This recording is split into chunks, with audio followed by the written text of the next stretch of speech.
Welcome to Honda Pilot Overland. Today we are going to be working on a fairing project that I've had boiling up in my brain. So basically what I'm going to do is try to make a wind fairing that goes from the roof basket down to the roof. And what I'm going to do is test and see if that helps cut down on some of the wind resistance up there, and basically just to see if I can mitigate some of the drag that this roof basket creates. So basically what I'm going to do right now is just take off my pod lights, and I'm going to try to work the wind fairing, which is just a 1/4 inch plexiglass. I'm going to try to attach it to the roof basket. For right now, I'm going to just try to follow the angle that already exists up there and see how it looks. So here's my first pod light that I got down. These are ProComp Explorer pod lights, and as you can see, they've the paint is not doing so hot. So what I'm going to do is scrub the glass here. I'll mask it off, and I'm just going to spray paint the rest of it back to black, probably with some texturized paint. I'll make these look a lot nicer. All right, so I've measured down from the top 10 inches, taking measurements from the top of the roof rack. That looks like the right distance. Now I'm going to take a straight edge, line up the dots, and then I'm going to take my jigsaw and cut it. From my research, I should be able to cut this cut it with the jigsaw and get a nice edge. This bottom edge is going to have a rubber trim put onto it, so if it's not quite a perfect edge, that's okay. I did make a little cut right here with the jigsaw, and it looked like it was going to start cutting just fine. So let's see what we can do here.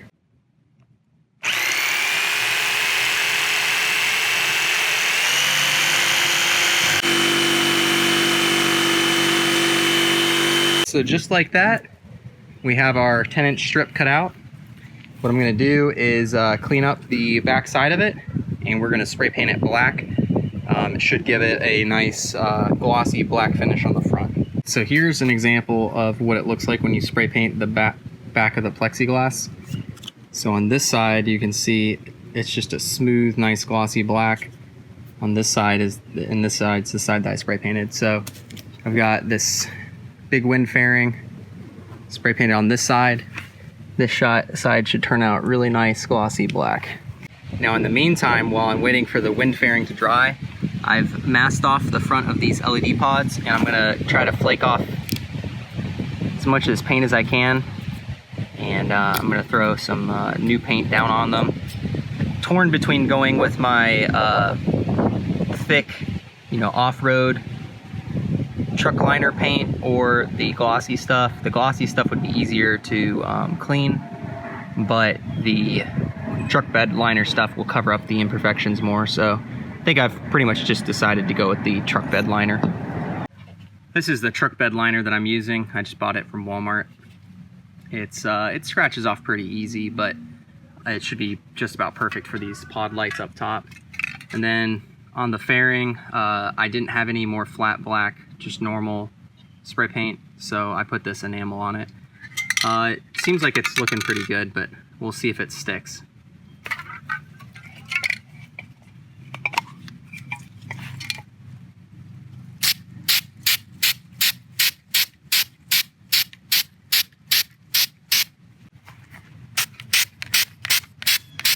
All right, so we're learning as we go, making lots of mistakes. Thankfully, I have enough material to make another one of these. First tip, put some tape on the bottom of the jigsaw so you don't scratch your plexiglass. I already scratched the front of it on that first cut. Second tip, use some cardboard and make a template before you start working with the plexiglass. I'm basically just winging it here, and I drilled through the plexiglass. It kind of roughed it up, but if I didn't have the pod lights on the front or the tabs for it, I mean, I'd be pretty much set, minus the rubber trim that's coming in the mail. But anyways, I'm gonna keep hacking away at this thing, seeing what I can do. Just taking measurements of where the tabs are, trying to translate them over here.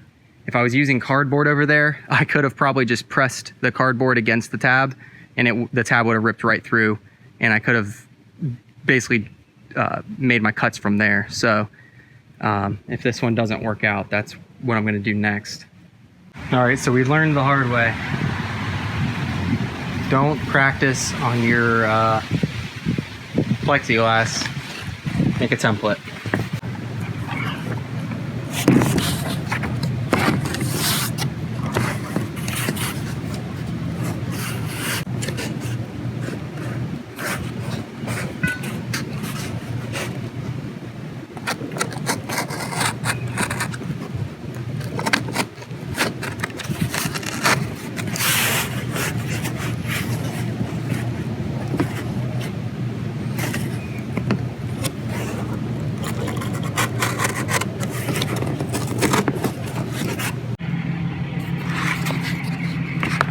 All right, once you get your template made, fold it in half, and that way you can make sure it's symmetrical. I'm gonna cut the holes for the tabs a little bit bigger. I'm still trying to figure out what I'm gonna do for these side pieces and for the curve on the corner, but this is already a better start than what I did before.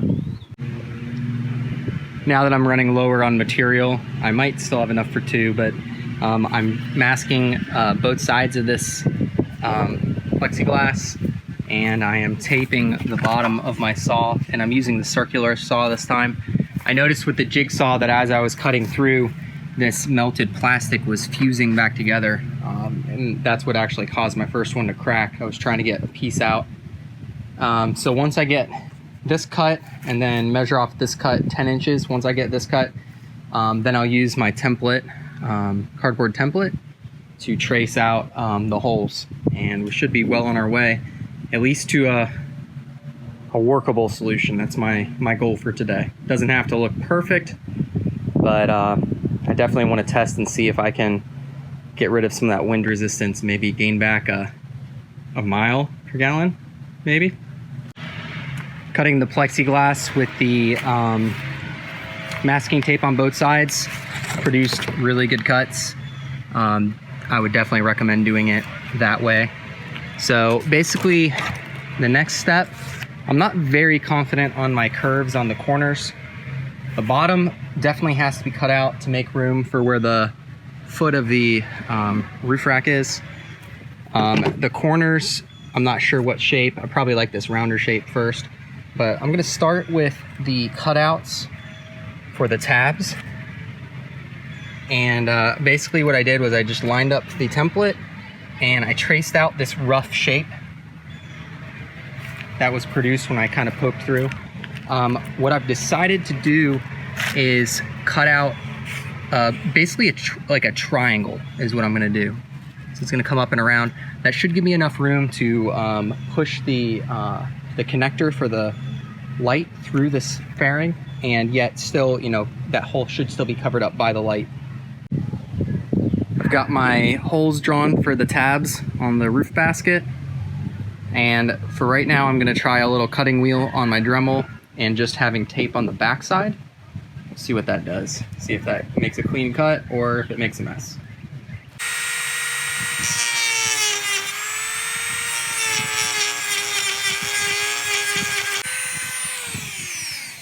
I just remembered another tool that's really good for cutting this. So it's this oscillating tool here. I'm gonna use that to cut it. Should make really good straight lines. We'll see if my dull blade is enough to cut it.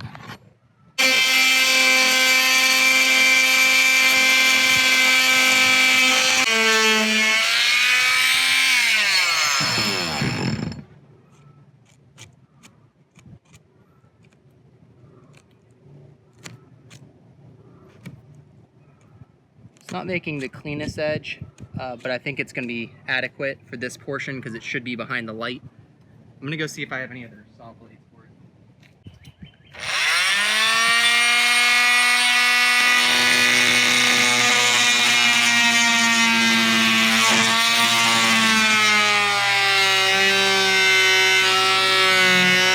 All right, my hole here isn't the cleanest at all. The tool did cut nice straight edges. I think the shape looks nice.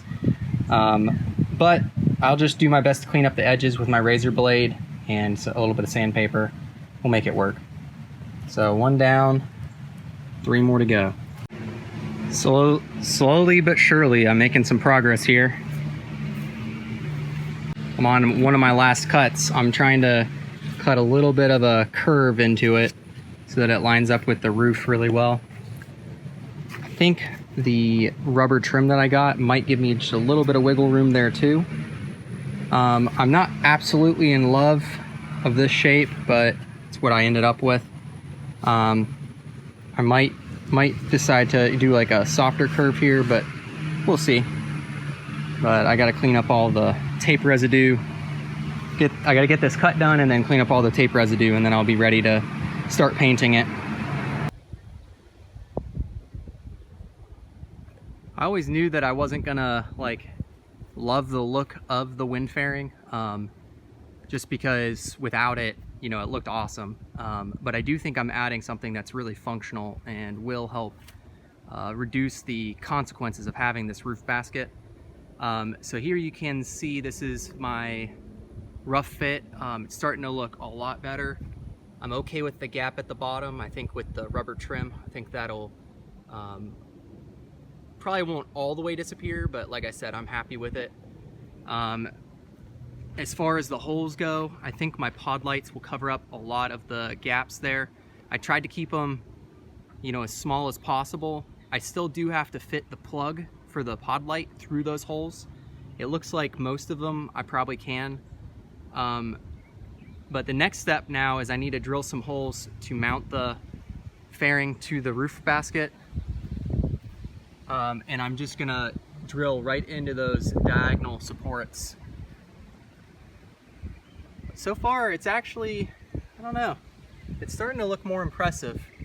I think once those pod lights are on the front, it's gonna look really cool, and then maybe stick a couple stickers, or maybe our Honda Pilot Overland decal up there on it. Probably look pretty sharp. Now that the test fit is done, I'm working to clean it up, and then we'll paint the back side of it black. And then we'll have to wait till tomorrow for the rubber edge trimming to come in and mount it up, see how it looks. So we're in the last stages of the fairing build here, and we've basically covered the back side with Gorilla duct tape, hoping that's going to be an adequate barrier between the metal and the backside of this wind fairing. But we've got it all painted up. The last thing I need is for Amazon to drop off the rubber trim for the bottom, and then we'll be able to put it up for hopefully a final fitting. There is a decent chance that I will have to address the holes maybe one more time, but fingers crossed that'll be it, and we can move on to other projects. Just got the mail, and my quarter-inch rubber trim came in, and I didn't know if I was just gonna go along the bottom or go all the way around, but I decided to go all the way around. I think it was a good call. I did notice, however, while I was cleaning it up here, that I did get overspray on it. So there's some places of overspray. I was debating whether I was gonna paint the front or not. At this point in time, I think I'm gonna go with what Eleni has suggested, which is just to run it with the overspray. She said once some bug splatter gets on there, it won't be very noticeable, and over time this paint spray will actually probably just come off. As you can see, my holes are not perfect by any shape of the imagination. I'm going to be curious to see what it looks like once the pod lights are on in front of it. And actually, we have yet to test fit this final product with the pod lights. We don't know if it's going to clear or not. With the cardboard, it cleared, but it's a piece of cardboard, so it's hard to say. Call it luck, call it miracle, or I guess maybe skill, but I don't think my DIY wind fairing could have turned out any better.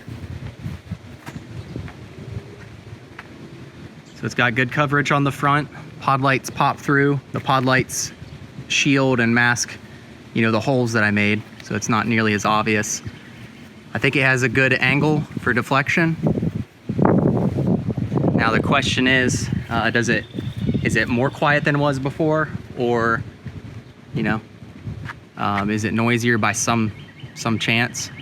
And then the other question is, does it improve gas mileage? But I am definitely pleased with the results on this project. And this concludes the wind fairing project DIY. If you like what we're doing here on the channel, consider becoming a Patreon member and supporting the build. The more money we get coming in from the channel, the more Lenny will allow me to purchase as far as upgrades go. It also helps fuel trips, which, you know, vice versa equals videos. The easiest way to support us is just liking, subscribing, sharing. And then another really easy way to support us is just bookmarking our Amazon store, Honda Pilot Overland. There's a link in the description below. If you just enter Amazon through that link, a portion of your purchases go towards the channel, which really helps us out. And yeah, we're gearing up for some big trips this summer. Stay tuned, and we'll do a reveal on that once details are more set in stone. And yeah, I appreciate you guys watching. Let me know if you have any questions. And yeah, good luck on your guys' projects. There's all kinds of YouTube channels popping up of different car enthusiasts and build projects and, you know, unconventional off-roaders. And I really appreciate being part of the community. So if you guys have any questions, just let me know.